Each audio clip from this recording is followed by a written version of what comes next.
एवं 28 सामुदायिक सुविधाओं का लाभ लोगों को दिया जा रहा है। इन गांवों में पहली बार लोगों के आयुष्मान कार्ड बने हैं। वे शिक्षा और स्वास्थ्य संबंधी सरकार की लोक हितकारी योजनाओं का लाभ अब उठा रहे हैं। उनके जीवन में सुशासन का नया सवेरा आया है। हमें अपने जवानों के साथ स्वतंत्रता दिवस की सभी प्रदेशवासियों को हार्दिक बधाई और मंगल कामनाएं। आज का पावन दिन भारत माता को स्वतंत्र कराने के लिए अपनी जान न्योछावर करने वाले वीरों, राष्ट्रभक्तों और स्वतंत्रता सेनानियों के पुण्य स्मरण का अवसर है। प्रशासन जनोन्मुखी हो, नागरिक विकास और सामाजिक सद्भाव में भागीदार बने, गरीबों के कल्याण की योजनाएं अंतिम पंक्ति के अंतिम व्यक्ति तक पहुंचे, ऐसी व्यवस्था बनाने के लिए हमारी सरकार कटिबद्ध है। यशस्वी प्रधानमंत्री श्रीमान नरेंद्र मोदी के नेतृत्व में विकसित भारत, विकसित मध्य प्रदेश पूरी दुनिया में अपनी पहचान माननीय मोदी जी के नेतृत्व में भारत ने बनाई है।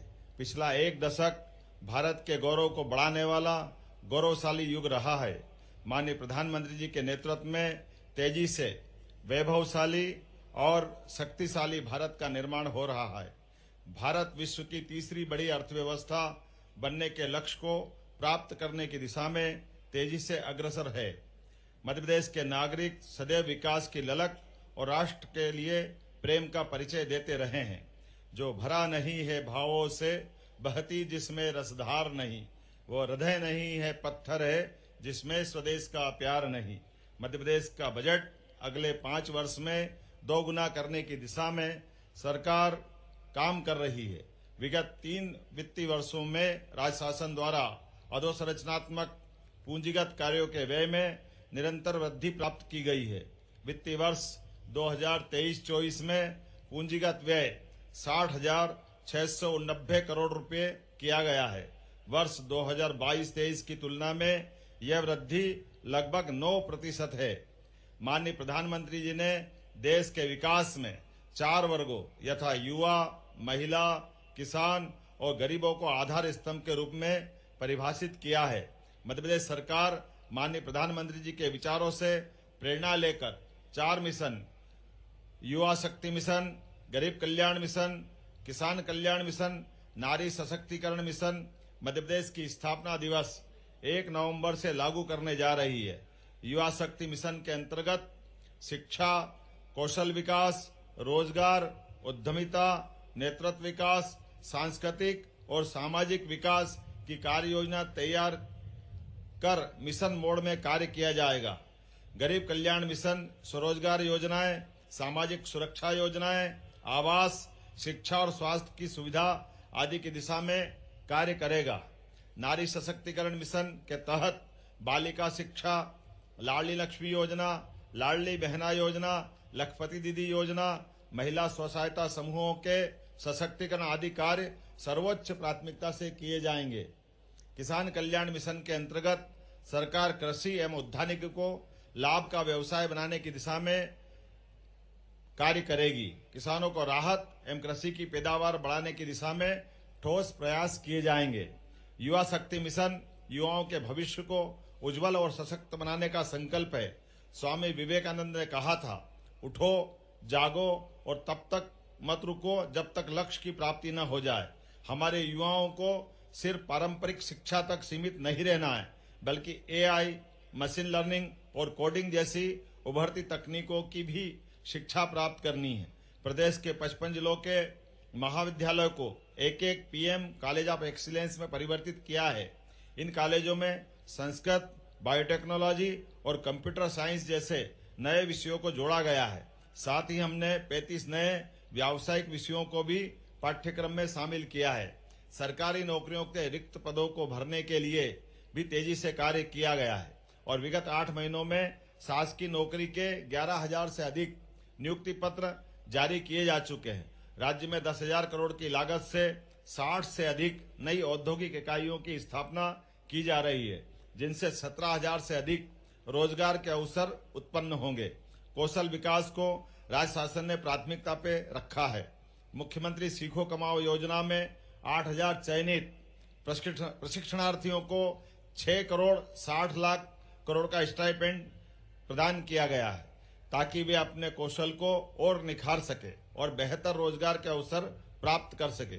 इस वर्ष भारत सरकार के बजट में भी सीखो कमाओ योजना की तर्ज पर इंटर्नशिप कार्यक्रम को बढ़ावा दिया गया है। प्रदेश में 22 नई ITI की स्थापना की गई है, जिनसे 5,280 सीटों की वृद्धि होगी। नवाचार और उद्यमिता को बढ़ावा देने के लिए हमने 6 विश्वविद्यालय में इंक्यूबेशन सेंटर स्थापित किए हैं। प्रदेश को स्पोर्ट्स हब बनाने और खेलों के माध्यम से पर्यटन के विकास प्रयास प्रारंभ किए गए हैं। विकसित भारत 2047 के लक्ष्य को प्राप्त करने में युवाओं की बड़ी भूमिका है। युवा भविष्य है, युवा ही देश और समाज के निर्माता है। युवाओं के संकल्प, मेहनत और सोच ही इस देश को नई ऊंचाइयों तक पहुंचाएगी।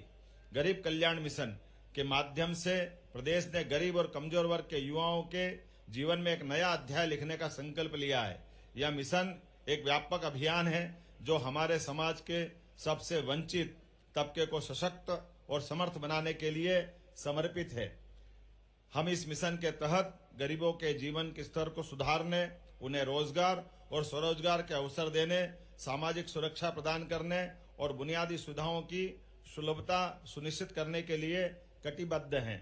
प्रदेश सरकार ने इंदौर की हुकुमचंद मिल के 4,800 श्रमिक परिवारों को 224 करोड़ रुपए की राशि का भुगतान किया है। प्रदेश में स्वामित्व योजना के माध्यम से 23,50,000 लोगों को स्वामित्व अधिकार पत्र वितरित किए जा चुके हैं। प्रदेश में 1 करोड़ 67 लाख से अधिक पंजीकृत असंगठित श्रमिकों को मुख्यमंत्री जन कल्याण संबल योजना का भी लाभ मिल रहा है, जिसके लिए इस वर्ष 600 करोड़ रुपए का प्रावधान किया गया है। योजना के दूसरे चरण के अंतर्गत 30,500 से अधिक श्रमिक परिवारों को 670 करोड़ रुपए से अधिक की अनुग्रह राशि का अंतरण किया गया है। शहरी क्षेत्र के निर्धन वर्ग के नागरिकों के लिए दीनदयाल अंत्योदय योजना शहरी आजीविका मिशन योजना के अंतर्गत संचालित है। इसी तरह लघु व्यवसाय करने वाले भाइयों के आर्थिक उन्नयन के लिए प्रधानमंत्री स्वनिधि योजना संचालित है। इन दोनों योजनाओं का मध्य प्रदेश में सर्वश्रेष्ठ क्रियान्वयन हुआ है। प्रधानमंत्री शहरी आवास योजना में प्रदेश के 7,50,000 हितग्राहियों को लाभान्वित किया गया है। प्रधानमंत्री आवास योजना ग्रामीण में ग्रामीण क्षेत्रों में प्रदेश में लगभग 7 लाख मकानों का निर्माण कर लिया गया है।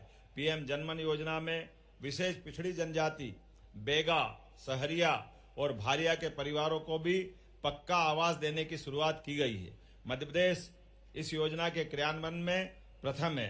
प्रदेश सरकार ने मुख्यमंत्री कन्या विवाह और निकाह सहायता योजना में वर्ष 2023-24 में 62,583 कन्याओं के विवाह के लिए सहायता राशि दी है। समाज के वरिष्ठ जन, दिव्यांगजन, निराश्रितों और कल्याणी बहनों को प्रत्येक माह 600 रुपए दिए जा रहे हैं। अन्य तरह के 81,000 दिव्यांगजनों को बीते वर्ष 500 करोड़ रुपए से अधिक की आर्थिक सहायता प्रदान की गई है। बीते वर्ष 34,000 दिव्यांगजनों को 43 करोड़ 80 लाख रुपए की लागत से 66,000 से अधिक कृत्रिम अंग लगवाए गए हैं। श्रम कल्याण मंडल की विभिन्न योजनाओं में 7 लाख श्रमिकों को 43 करोड़ रुपए की सहायता राशि दी गई है। श्रमिक के परिवारों के लिए शैक्षणिक छात्रवृत्ति योजना, शिक्षा प्रोत्साहन पुरस्कार, विवाह सहायता, कल्याणी सहायता, श्रमिक साहित्य पुरस्कार और उत्तम श्रमिक पुरस्कार योजना लागू की गई है। प्रदेश में श्रमिकों के बच्चों को बेहतर शिक्षा देने के उद्देश्य से 4 आवासीय श्रमोदय विद्यालय संचालित किए जा रहे हैं। प्रदेश के 3 औद्योगिक नगरों जबलपुर, सतना और मंडीदीप में मजदूरों के लिए नवीन अस्पताल प्रारंभ होंगे। महात्मा गांधी नरेगा योजना के अंतर्गत जरूरतमंद ग्रामीणों को रोजगार देने अमृत सरोवर योजना, जलगंगा संवर्धन अभियान, पुष्कर धरोहर अभियान में अनेक कार्य चल रहे हैं। स्वच्छ भारत मिशन ग्रामीण में वर्ष 2025 तक प्रदेश के ग्रामों को कचरे और कीचड़ से मुक्ति दिलाकर उन्हें मॉडल श्रेणी का ODF प्लस ग्राम बनाने का लक्ष्य रखा है। करीब 42,000 ग्रामों में ये कार्य हो गया है। राज्य ग्रामीण आजीविका मिशन में 66,000 से अधिक परिवारों को आर्थिक उन्नयन गतिविधियों से जोड़ा गया है। जनजाति वर्ग के समग्र विकास और कल्याण के लिए इस वित्त वर्ष में 40,804 करोड़ रुपए के बजट का प्रावधान किया गया है, जो पिछले बजट की तुलना में 23.4% अधिक है। तेंदुपत्ता संग्राहकों का मानदेय 3,000 रुपये प्रति बोरा से बढ़ाकर 4,000 रुपया कर दिया गया है, जिसका सीधा लाभ लगभग 35 लाख संग्राहकों को मिल रहा है।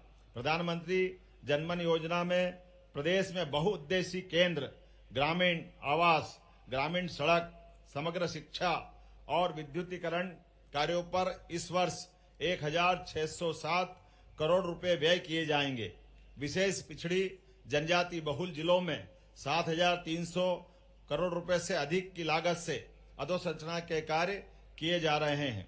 छात्रावासों के विद्यार्थियों की समस्याओं के निराकरण एवं मार्गदर्शन के लिए 24 घंटे 7 दिन मित्र हेल्पलाइन प्रारंभ की गई है।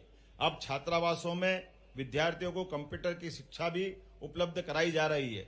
अनुसूचित जाति उपयोजना के अंतर्गत इस वित्त वर्ष में 27,900 करोड़ रुपए का प्रावधान प्रस्तावित है।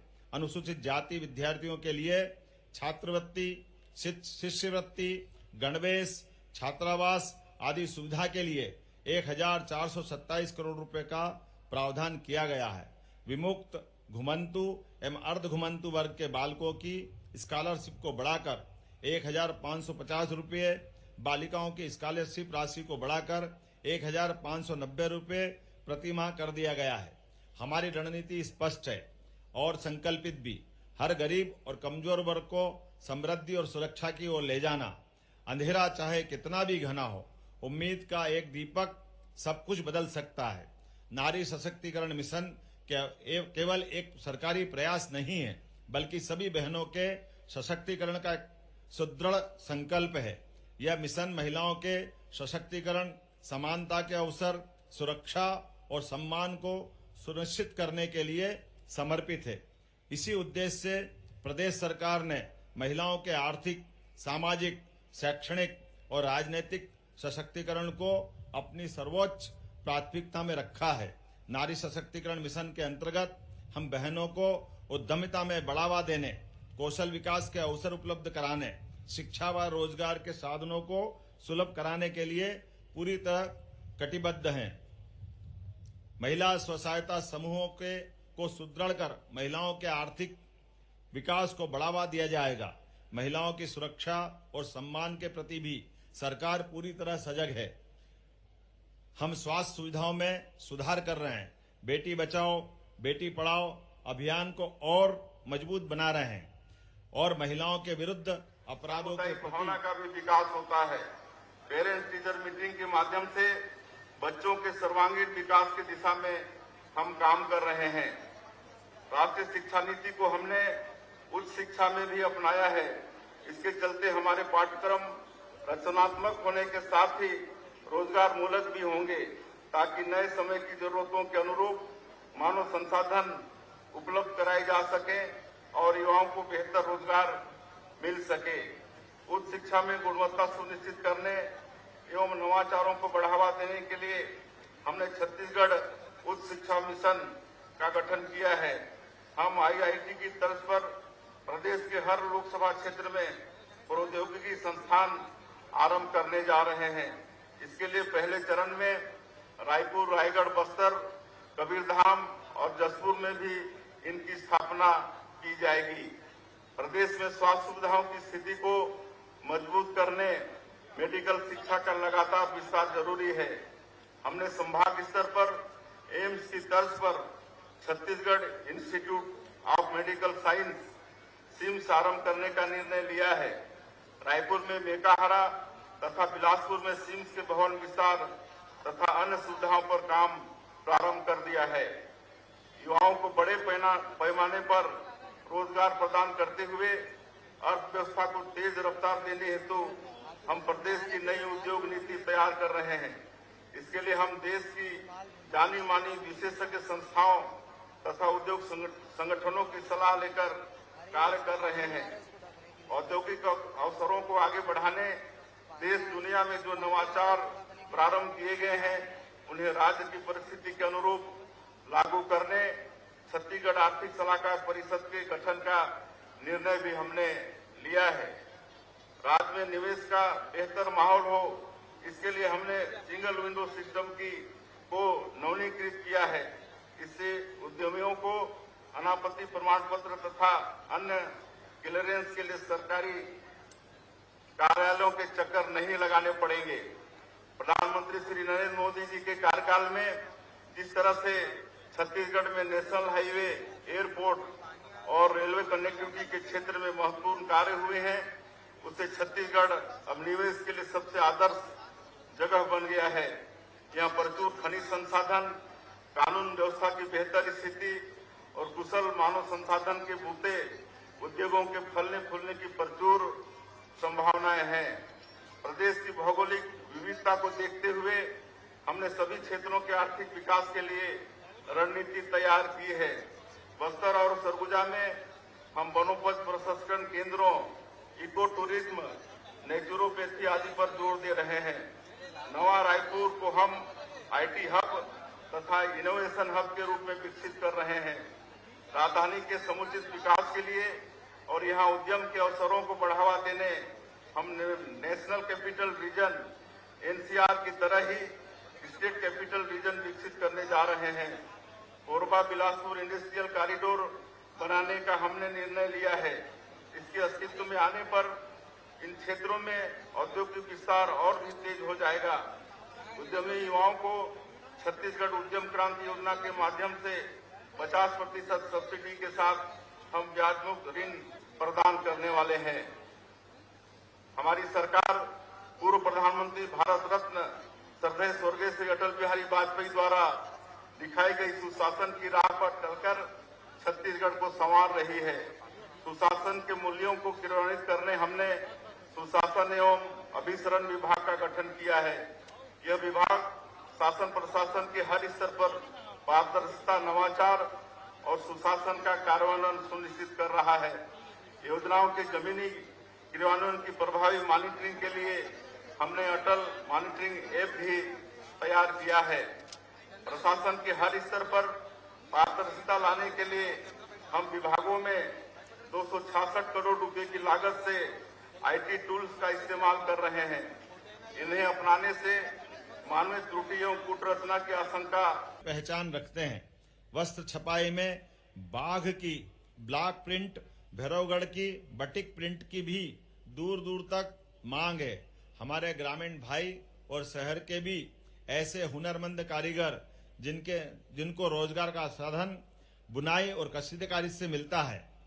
कुछ शिल्प के लिए जीआई प्रमाण पत्र भी प्राप्त किए गए हैं, जिनमें बटिक शिल्प, जबलपुर का पत्थर शिल्प, ग्वालियर का हैंडमेड कारपेट, वारासिवनी की हैंडलूम साड़ी शामिल है। खनिज संपदा के मामले में मध्य प्रदेश समृद्ध है। प्रदेश में मुख्य खनिज की 718 खदानें स्वीकृत है।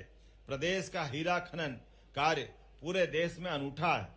मध्य प्रदेश में हीरा तलाशने का कार्य भी किया जाएगा। नदियों से प्राकृतिक रेत की निर्भरता को कम करने के लिए पत्थर से निर्मित एम सैंड को प्रोत्साहन दिया जा रहा है।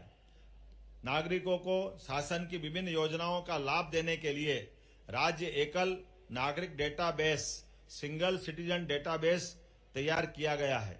वर्तमान में 9 विभागों की 67 योजनाओं में एकल नागरिक डेटाबेस समग्र आईडी का उपयोग प्रारंभ करवाया गया है। हवाई पट्टियों के विकास के साथ ही गुना, शिवपुरी, उज्जैन विमानतल के विकास के लिए कार्य प्रारंभ किए गए हैं।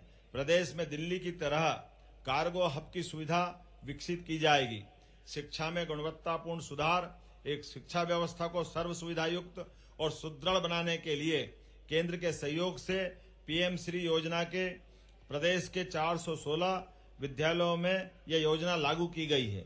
इस वित्तीय वर्ष में योजना को 137 विद्यालयों में लागू किया जा रहा है। प्रदेश के विभिन्न क्षेत्रों में प्रथम चरण के 275 सीएम राइज विद्यालय संचालित हो रहे हैं। पिछले 3 शिक्षा सत्र में प्राथमिक, माध्यमिक, उच्च माध्यमिक शिक्षक एवं अन्य पदों पर 32,082 शिक्षकों की भर्ती की गई है। वर्ष 2024-25 में 4,50,000 पात्र छात्र छात्राओं को निःशुल्क साइकिल प्रदान की जाएगी।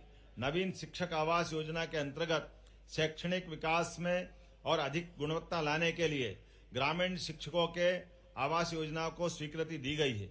समग्र शिक्षा के अंतर्गत सैनिटेशन और हाइजीन योजना में कक्षा 7 से 12 की 19 लाख छात्राओं के बैंक खातों में प्रति छात्रा 300 रुपये के मान से 57 करोड़ की राशि अंतरित की गई है।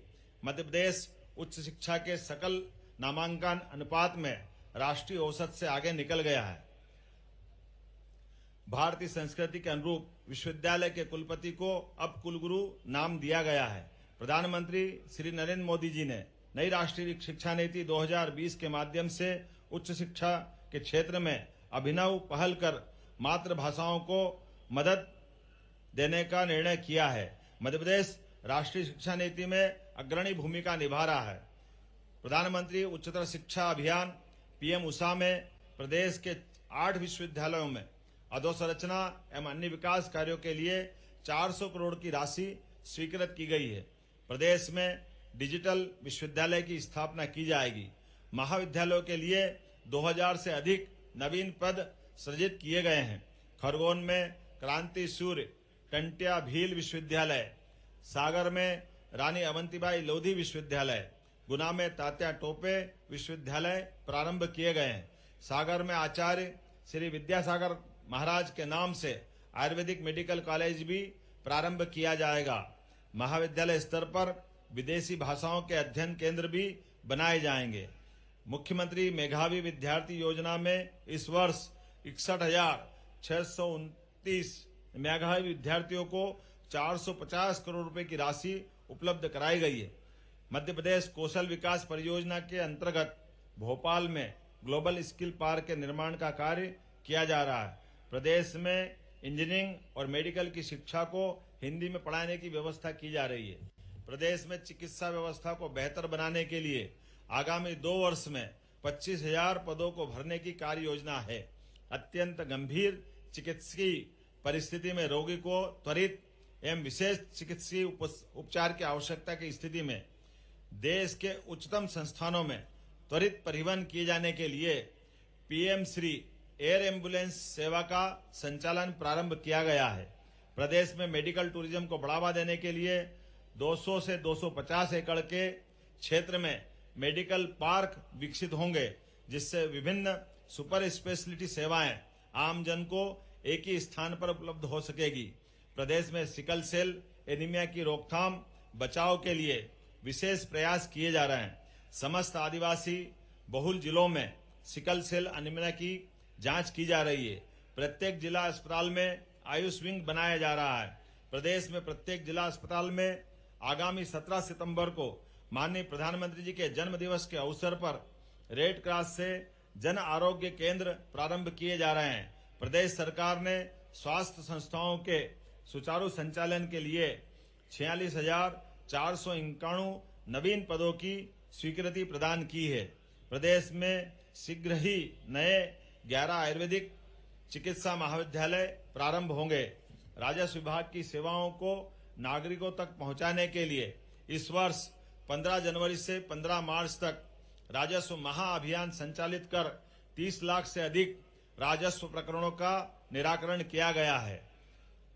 प्रदेश में 16 जुलाई से 30 अगस्त तक राजस्व महाअभियान 2 भी जारी किया गया है। प्रदेश 15 अगस्त 2024 से ई संपदा सॉफ्टवेयर को लागू करने जा रहा है, जिसके माध्यम से रजिस्ट्री पूर्णतः डिजिटल होकर डिजिटल हस्ताक्षर से निष्पादित की जाएगी। वह अपने व्यक्ति घर बैठकर ही दस्तावेज डिजिटल करवा करके अपने को प्राप्त करेगा। प्रदेश में पिछड़े वर्ग के 7,37,000 विद्यार्थियों को गत वित्त वर्ष में लगभग 1,000 करोड़ की पोस्ट मैट्रिक छात्रवृत्ति राशि मंजूर की गई। विदेश में पढ़ाई के लिए भी 64 विद्यार्थियों को लगभग 14 करोड़ रुपए की राशि प्रदान की गई। मुख्यमंत्री पिछड़ा वर्ग एवं अल्पसंख्यक उद्यम योजना में बैंकों के माध्यम से 600 विद्यार्थियों को 32 करोड़ 42 लाख रुपए की ऋण राशि वितरित की गई। जनजाति विद्यार्थियों को छात्रवृत्ति, आवास सहायता, विदेश में अध्ययन के लिए सहायता, सिविल सेवा प्रोत्साहन, परीक्षा पूर्व प्रशिक्षण केंद्र, आकांक्षा योजना का भी लाभ दिलवाया जा रहा है। विशेष पिछड़ी जनजातियों बेगा, भारिया, सहरिया के 2 लाख से अधिक परिवारों को हर महीने 1,500 रुपए की राशि पोषण आहार के लिए प्रदान की जा रही। वर्ष 2023-24 में इस वर्ष 323 करोड़ रुपए खर्च किए जाएंगे। प्रधानमंत्री आदर्श ग्राम योजना में प्रदेश के 7,307 ग्रामों का चयन किया गया है। इस वर्ष योजना में 238 करोड़ की राशि मंजूर की गई। पीएम जनमन योजना में प्रदेश में ग्रामीण आवास, ग्रामीण सड़क, समग्र शिक्षा, विद्युतीकरण कार्यों पर इस वर्ष 1,607 करोड़ रुपए व्यय किए जाएंगे। प्रदेश के विभिन्न स्थानों पर जनजाति समुदायों के गौरवशाली व्यक्तियों के संग्रहालय का भी विकास किया जाएगा। जबलपुर में राजा शंकर शाह, रघुनाथ शाह संग्रहालय का कार्य किया जा रहा है। जनजाति संग्रहालय छिंदवाड़ा को नया स्वरूप दिया जा रहा है। जबलपुर एयरपोर्ट और मदन महल फ्लाईओवर का नामकरण वीरांगना रानी दुर्गावती के नाम पर किया गया है। मध्य प्रदेश में अनुसूचित जाति वर्ग के कल्याण के लिए जनसंख्या के मान से बजट का प्रावधान कर 2024-25 में 2,387 करोड़ की राशि अनुसूचित जाति कल्याण के लिए रखी गई है। विमुक्त, घुमक्कड़, अर्ध घुमक्कड़ समुदाय की जातियों के शैक्षणिक, आर्थिक और सामाजिक उन्नयन के विभिन्न कार्य किए जा रहे हैं। मध्य प्रदेश में नगरों में बेहतर नागरिक सुविधाएं प्रदान की जा रही। इंदौर, भोपाल, जबलपुर में मेट्रोपॉलिटन सिटी बनाई जाएगी। इंदौर और भोपाल में मेट्रो ट्रेन का काम तेजी से चल रहा है। आने वाले समय में इंदौर से उज्जैन के बीच मेट्रो ट्रेन भी प्रारंभ की जा रही है। कायाकल्प अभियान के अंतर्गत 2,500 करोड़ रुपए की राशि के निवेश से शहरों की सड़कों की स्थिति बेहतर हुई है। शहरी पेयजल योजना में प्रदेश के 413 नगरीय निकाय, 5 छावनी क्षेत्र में योजना लागू करने के लिए वित्तीय व्यवस्था पूर्ण की गई है। श्री सैयद अशफाक अली, कार्यवाहक निरीक्षक प्रेस, पुलिस मुख्यालय भोपाल।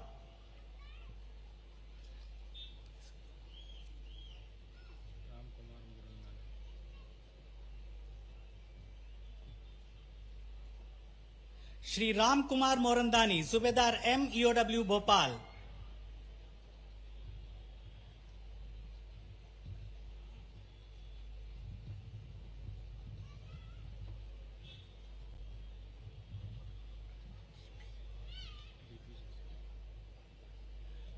श्री डीपी सक्सेना, कार्यवाहक सूबेदार अ, कार्यालय उमनी ग्रामीण भोपाल।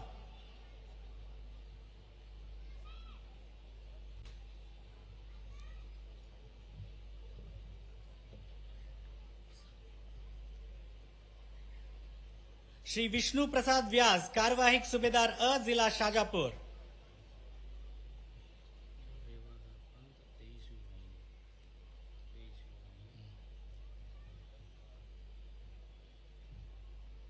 श्री रेवादर पंत, सूबेदार अ, 23वीं वाहिनी बीसाबल भोपाल।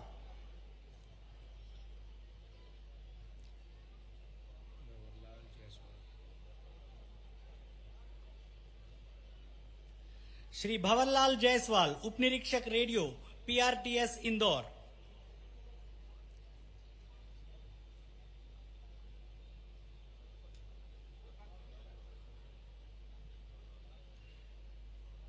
श्री सीडी डैनियल, कार्यवाहक सहायक उपनिरीक्षक चालक, एमटी पूल भोपाल।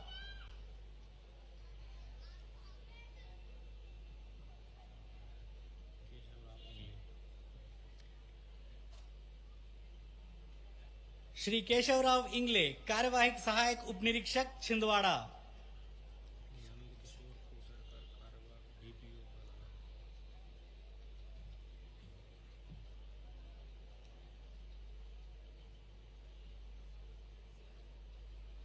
श्री नंद किशोर कोसरकर, कार्यवाहक सहायक उपनिरीक्षक, डीपीओ बालाघाट।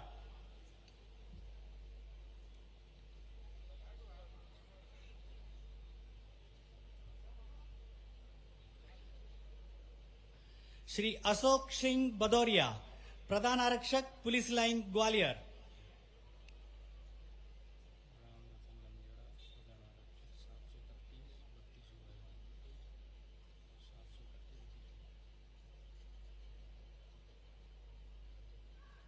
श्री राम रतन नंदेड़ा, प्रधान आरक्षक, 731, 32वीं वाहिनी, विसाबल, उज्जैन।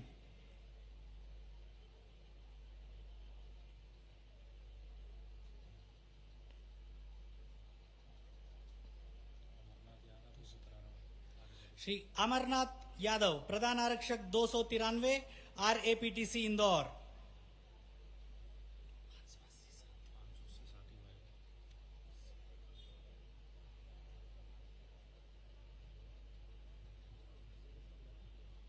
श्री रामचंद्र सिंह, प्रधान आरक्षक, 580, 7वीं वाहिनी, विसाबल, भोपाल।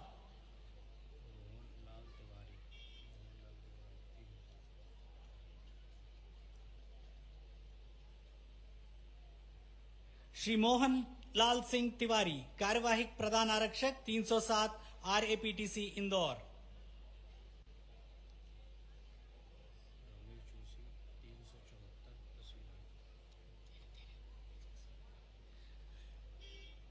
श्री रमेश जोशी, कार्यवाहिक प्रधान आरक्षक, 374, 10वीं वाहिनी, विसाबल, सागर।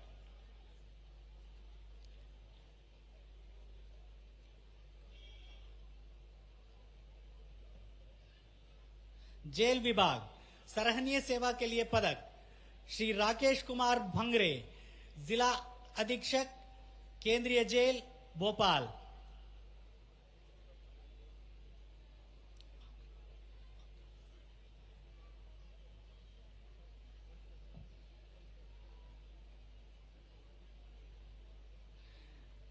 श्री महेश शर्मा, सहायक जेल अधीक्षक, सब जेल, डबरा।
अब हम अनुरोध करते हैं माननीय मुख्य अतिथि महोदय से कि वे कृपया मंच पर पधार कर परेड के विजयी प्लाटून को पुरस्कृत करने का कष्ट करेंगे। आज के परेड प्रदर्शन में सशस्त्र श्रेणी में हॉक फोर्स ने प्रथम स्थान अर्जित किया है। उप निरीक्षक नदीम मंसूरी कृपया मंच पर आकर मुख्यमंत्री महोदय से पुरस्कार प्राप्त करेंगे और हम तालियों से उन्हें बधाई देंगे और शुभकामनाएं प्रेषित करेंगे और प्रकृष्ट उन्नत उत्कृष्ट प्रदर्शन के साथ।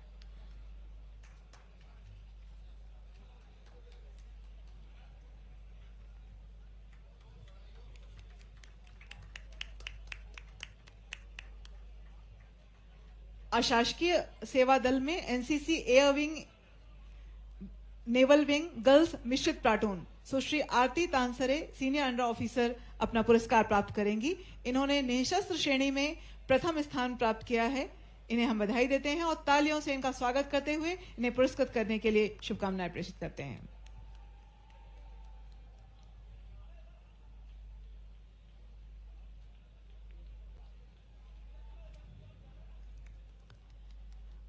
अंतर्राज्यीय समन्वय और सहयोग का पर्याय के रूप में उत्तर प्रदेश पुलिस के कंटिंजेंट को इस परेड में शामिल किया गया था।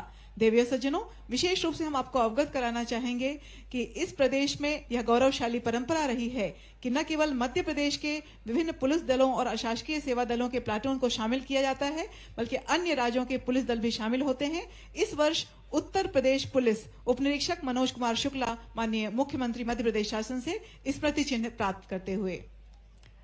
धन्यवाद सर। अब यह कार्यक्रम यहीं समाप्त हुआ चाहता है। आज के समारोह के माननीय मुख्य अतिथि महोदय